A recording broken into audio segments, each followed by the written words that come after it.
We talked for a second about having stuff that's personal, that is out of sight, out of mind, for the sheer fact that when somebody comes through, if they're photographing, we don't want any past due notices with your name on them on the desk or the countertops.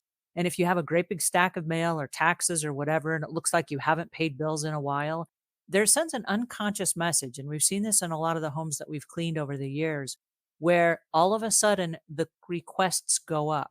They're like, oh, these people have neglected their mail for a very long time. What else in the home have they neglected? And their mind starts going off on this weird rabbit trail of, if they haven't paid their bills on time, have they kept up with the home maintenance repairs?